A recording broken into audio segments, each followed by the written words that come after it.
start by recognizing the Vice Chancellor of the University of Dar es Salaam. Permit me also to recognize the Deputy Vice Chancellor and to recognize Professor Penina Mlama. And in the audience, permit me to recognize Mzee Warioba, my Lord, I recognize you. I also take this opportunity to recognize the other academics who are present here, the students who are here, and members of the press.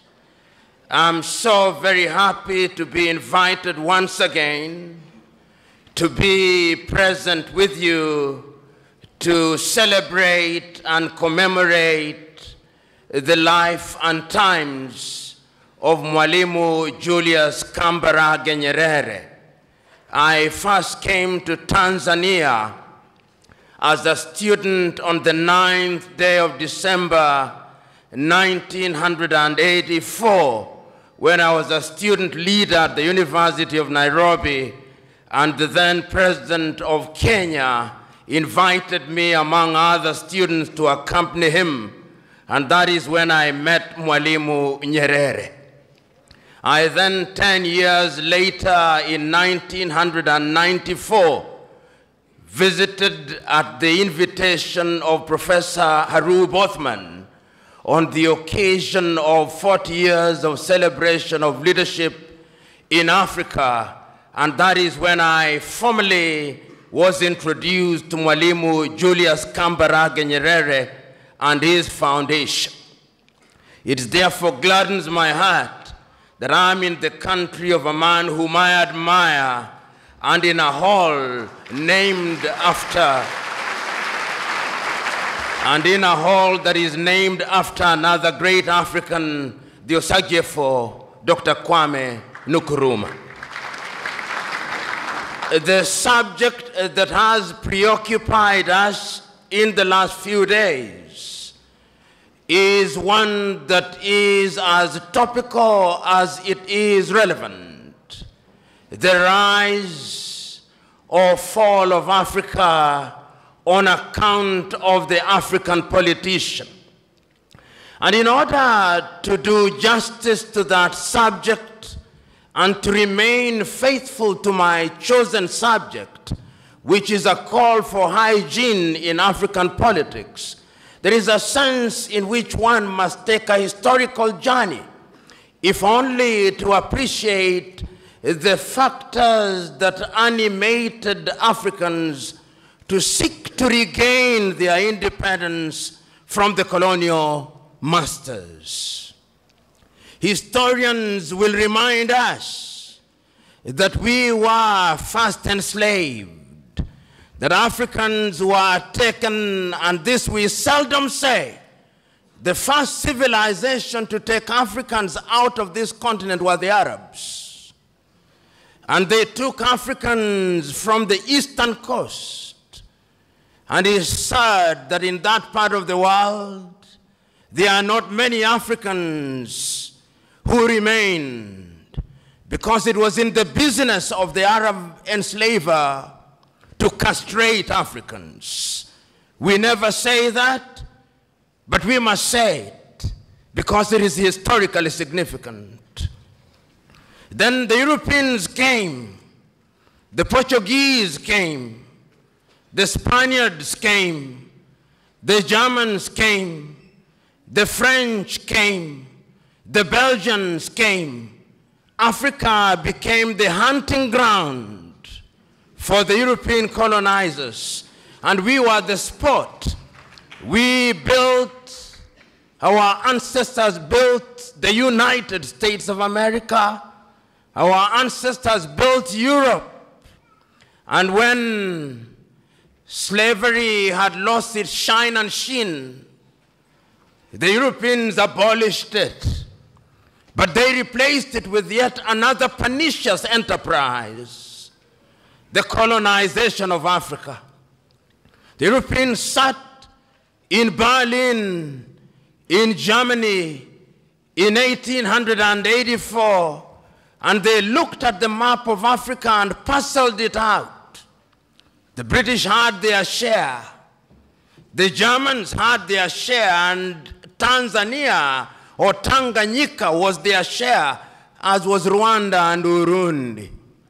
The Spaniards were Johnny-come-latelys in the arena, and they got little Equatorial Guinea and Southwest Africa. The French were here, the Portuguese were here, and we were colonized. This time round, they did not take us away.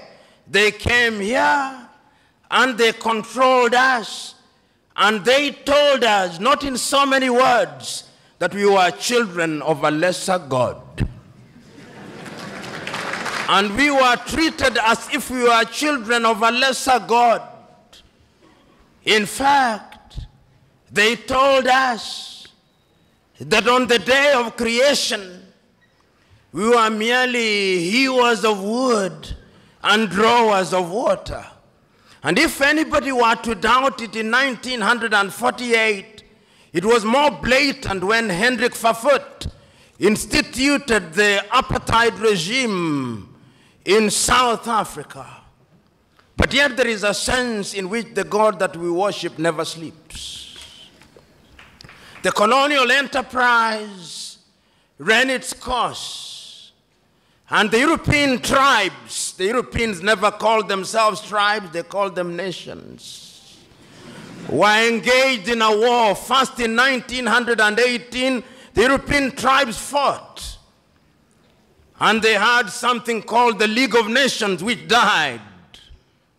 Then they fought again in 1945. And what is unique about the European nations is that when they are engaged in tribal wars, they call them world wars. So there was another war between 1945, 1939, and 1945. And after that, a new kid on the block, the United States of America, took the lead in saying that colonialism was something that was undesirable. But at that time, Africans were never quiet. Those who had been taken out had already started agitating. Many of us here will remember Marcus Garvey, of whom Bob Marley says, Garvey was a buffalo soldier in the heart of America. And many of us will remember W.E.B. Du Bois. Many of us will remember that they started agitating that Africans must regain their dignity and their independence. And indeed, in 1847, in Liberia, a small group of Africans were brought back in Monrovia, and Liberia became the first independent black nation in the continent of Africa. So soon thereafter in Sierra Leone, they also created yet another colony. But Africa was colonized, except Ethiopia, which they tried to take in 1938 and exiled Professor Dr. Haile Selassie, and unfortunately they were defeated, as you remember, in the Battle of Adwa. Africa can defeat European tribes. This history is necessary that we are able to appreciate the freedom that we gained. So that Garvey came, W.E.B. Du Bois came, but there was another crop after the 1940s who had had the advantage of European education. And there were people in Europe also who are beginning to recognize that indeed equality was necessary. And this was not anything new. In 1776 in the United States of America, the American state sitting in Philadelphia in the United States of America declared unto themselves that all men are born equal, that they are endowed by their Creator with certain unalienable rights, that among those are life, liberty, and the pursuit of happiness. A few years later in France, after the revolution, they also recognized that we were to be equal, so that the colonized nations which had now taken Africans thought that they were safe. They had taken Leopold Sédar Senghor from Senegal to Paris, and they thought that they were creating a little Frenchman. Little did they know that they were creating somebody who would want to overthrow them. They took Félix Houphouët-Boigny from Côte d'Ivoire, and they thought that they were creating somebody who would be subservient to them. They took Ahmed Sékou Touré and Modibo Keïta, and they thought they were safe. Little did they know that they were creating the future leaders and agitators against French colonization. And it did not stop there. The Portuguese also took Agostinho Neto and Amilcar Cabral and Eduardo Mondlane to Lisbon. Little did they know that those individuals would be the catalyst that would be necessary in the process of decolonization. The British also had their fair share. They took others. They took Mwalimu Kambarage Nyerere, Hastings Kamuzu Banda, Kenneth David Kaunda, and many others to the United Kingdom, Jomo Kenyatta. Little did they know that those would be the individuals who sometimes later, and in Ghana, of course, they took the Osagyefo, Kwame Nkrumah, and in Nigeria, they took Dr. Nnamdi Azikiwe, Abubakar Tafawa Balewa, and Sir Ahmadu Bello, the Sultan of Sokoto. There is a sense, therefore, in which these individuals started recognizing that having been enslaved, having been colonized, we now had to liberate ourselves. And the agitation started.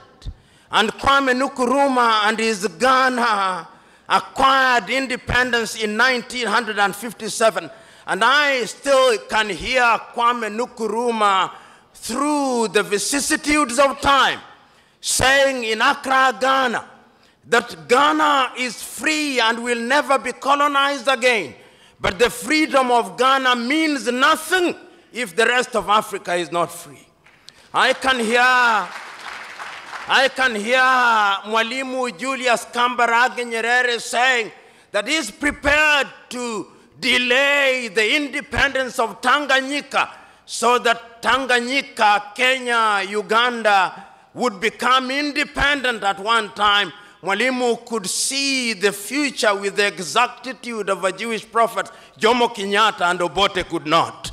And therefore, we gained independence as separate states, and the story will be told shortly. So what do we see? The agitation, the demand by the people that we must be decolonized. And why is it that we were asking that we must be decolonized? Why is it that we were demanding that we must regain our independence? Because throughout the ages, it was always the divine plan that men must be masters of their destiny. And when we gained our independence, the leaders of the day were eloquent as they were clear that the reason why we were asking to be independent is because we wanted to take charge of our affairs. We wanted to be the governors.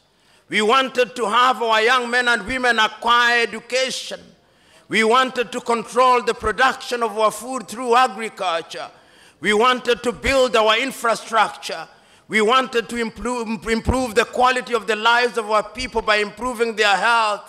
We wanted to eliminate poverty. We were clear on what we wanted, and this message was as clear in West Africa as it was clear in East Africa, as it was clear in Central Africa, as it was clear in Northern Africa, so that if you listen to Kwame Nkrumah, it's as if you'd listen to Agostinho Neto, and if you listen to Neto, it's as if you'd listen to Samora Moses Machel, and if you listen to Ahmed Ben Bella in the Maghreb, it's as if you'd listen to Patrice Emery Lumumba.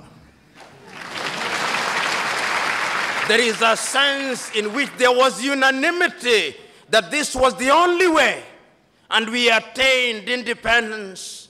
And I remember so very vividly in 1957, in Casablanca, Morocco, was it in 1960, when the then 8 independent African countries met on the Osagie for Kwame Nkrumah, was clear that we must ensure that everybody else regains their independence, and that we must remember that the colonial master is not asleep, and that if we don't unite, he'll come under other guises through the neo-colonial project, but they listened to Kwame Nkrumah not.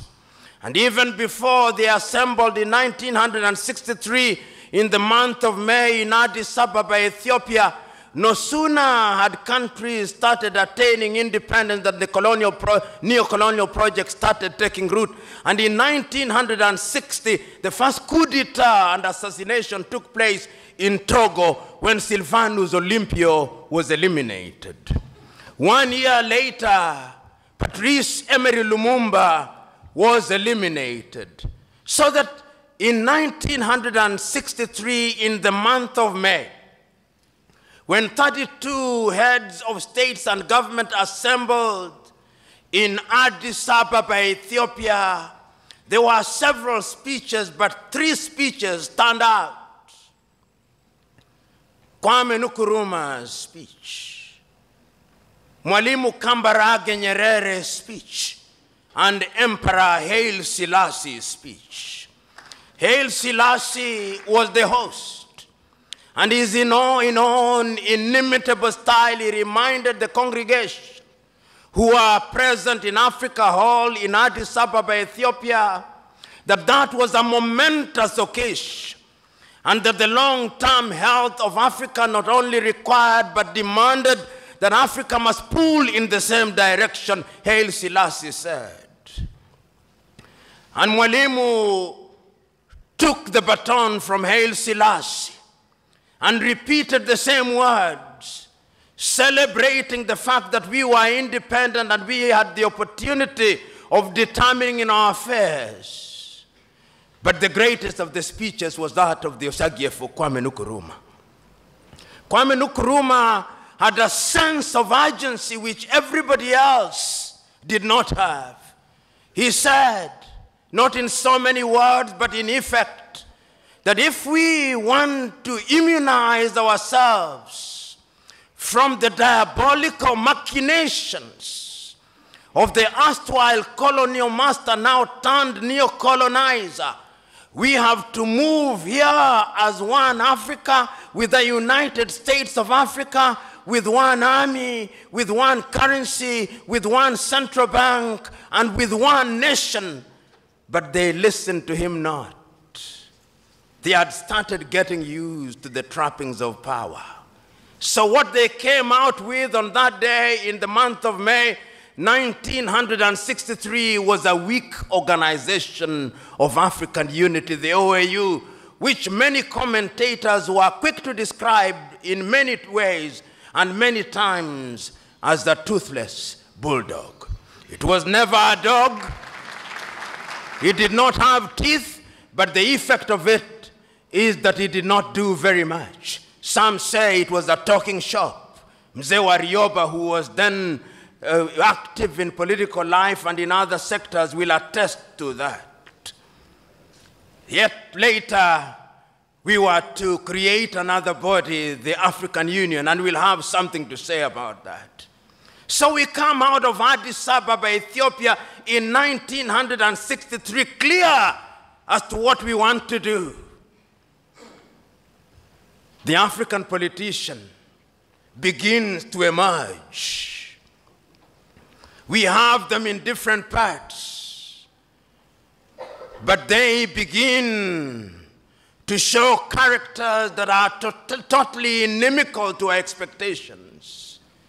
You of the Swahili say, maskini akipata matako huliambwata. Maskini walipata matako zililiambwata. They started getting used to the trappings of power. And we started having countries which we thought would liberate us. And I'm talking about the hygiene of the politics. It started disappearing. Many of these individuals now thought that they were demigods, suffering from what I call the Messiah complex, thinking that they had been brought to Africa to liberate her, and that they suffered from two major diseases. One of them is the martyr syndrome, and the other one is the Messiah complex. They think that their countries owed them. Africa started producing leaders that one cannot recognize. How many of you will forget Jean Bedel Bokassa of Central African Republic, that man who murdered little children in the streets because they did not buy a uniform from his wife? That Jean Bedel Bokassa. How many of you will forget Mobutu Sese Seko Kumbendu wa Nzambanga, who changed his country's name and presided over a kleptocratic regime? The Democratic Republic of Congo is the richest resource country on earth. Conservatively, it is said that under her belly, she has minerals, which is equivalent to 34.1 trillion United States dollars. And yet today, it is one of the poorest nations on earth. It is the only nation on earth which on the day of the election has its president saying, we know we ought to have elections, but we have no money to hold elections.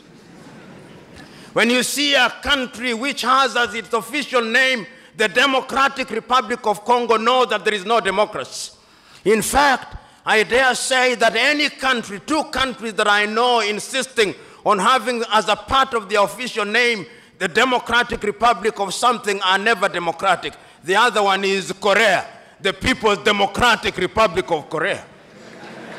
It's as if when you can't graduate to be a doctor, you go to the church and you ask to be baptized as Dr. Mwadime. But that is not the point. The point is that who can forget Mobutu Sese Seko? Who can forget Idi Amin of Uganda? Who can forget Mengistu Haile Mariam of Ethiopia? And one can go on and on, because hygiene had started disappearing from African politics. Our agriculture was beginning to suffer. European musicians who had a little sense of guilt came to perform in Africa, Bob Geldof, to free the Ethiopians out of hunger. There was no hygiene in our politics. We could not run our education systems. Our young men and women were going to India because the budgets meant for education were consumed by individuals whom we had entrusted with the task of presiding over it.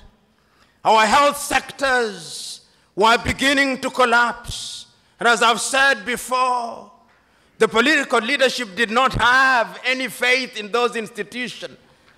Typically, the typical African politician, perhaps not in Tanzania today, if they were sick, they had a cold, they would not go to Muhimbili, they would go to London. If they were Kenyan, they would not go to Kenyatta Hospital, they would run to the United Kingdom. Tragedy, no hygiene in our politics, because Africans had started engaging in theft. In fact, I used to say that African politicians were thieves. Then I went to Uganda and I was told that they are not thieves, they are looters. And when I went to Liberia last week, I was told they are not looters. I was told they are looters on an industrial scale.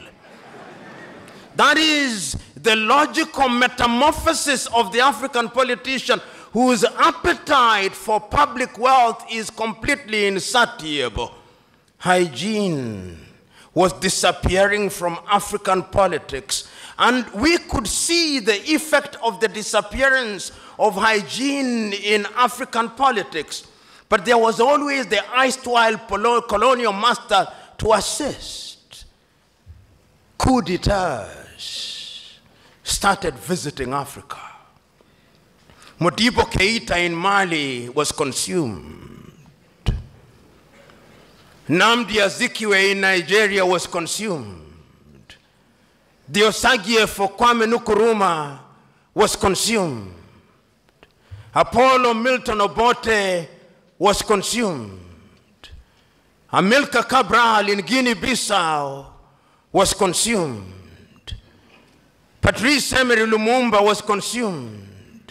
Coups were so frequent in Africa that Afro-pessimists were now hard to say that coups were as frequent as breakfast. But even breakfast was not frequent on African tables. We could not feed ourselves because there was no hygiene in African politics. Your typical African politicians took the view that they had a divine mission to preside over their countries. They arrogated to themselves the monopoly of wisdom. If you listen to some of them, and I listen to the radio announcements announcing the activities of one leader of an African country, Habyarimana Juvenal, it would take 3 minutes to say the things that he had done.